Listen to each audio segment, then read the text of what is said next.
Halo guys, saya mau bicara hal yang sangat serius nih sekarang, yaitu soal kesepakatan dagang terbaru antara Indonesia dan Amerika Serikat yang mengizinkan korporasi Amerika Serikat untuk mentransfer data pribadi warga negara Indonesia ke luar negeri, khususnya ke Amerika Serikat ini.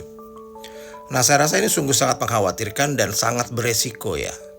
Karena ini bukan hanya sekedar soal perdagangan tarif barang, tapi ini sudah menyangkut kedaulatan data dan privasi ratusan juta warga negara Indonesia yang seolah hanya dijadikan komoditas dagang tanpa proteksi yang jelas.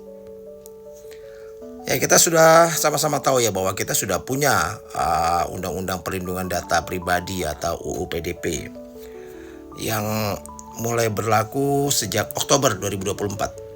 Nah, tapi nyatanya kesepakatan ini seperti malah mengerdilkan keberadaan undang-undang itu. Karena data WNI bisa berpindah bebas ke Amerika Serikat tanpa aturan pelaksanaan yang detail dan tanpa ada lembaga pengawas yang siap.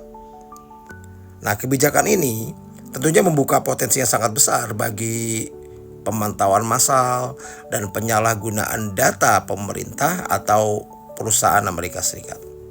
Apalagi disadari ya bahwa Amerika Serikat ini kan punya undang-undang intelijen yang memberi kewenangan luas untuk mengakses komunikasi serta data dari warga negara asing.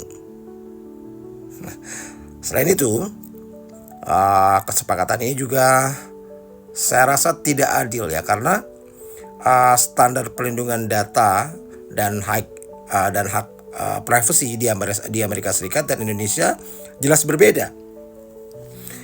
Amerika Serikat ini bahkan tidak memasukkan hak atas privasi sebagai hak fundamental, sedangkan Indonesia melindunginya secara konstitusional, dan ini membuat posisi Indonesia jadi lemah dan berpotensi kehilangan kontrol terhadap data warga negaranya sendiri.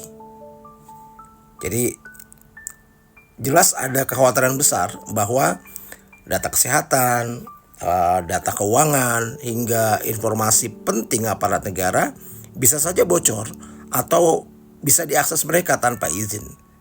Sesuatu yang bahkan para pakar dan aktivis data menganggap tentunya sangat berbahaya bagi kedaulatan digital Indonesia. Nah, saya rasa pemerintah harusnya tidak asal tanda tangan lah di atas dokumen kesepakatan tanpa menjelaskan kepada publik itu dasar hukum dan jaminan perlindungan data yang solid ya.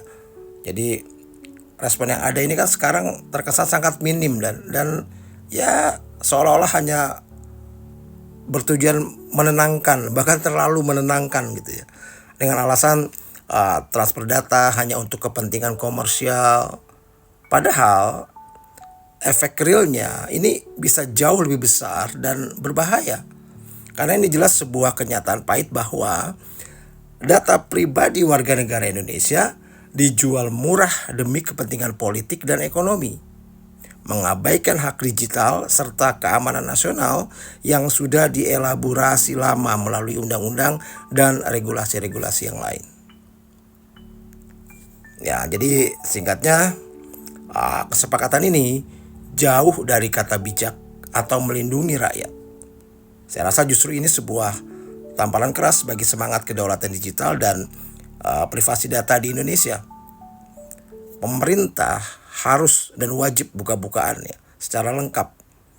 Dan ya diusahakan ada mekanisme pengawasan yang ketat, dan jika perlu hentikan atau evaluasi ulang kebijakan ini sebelum lebih banyak hak digital warga yang dirugikan nanti.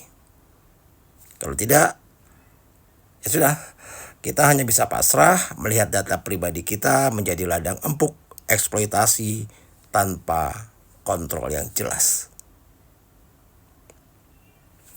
Salam.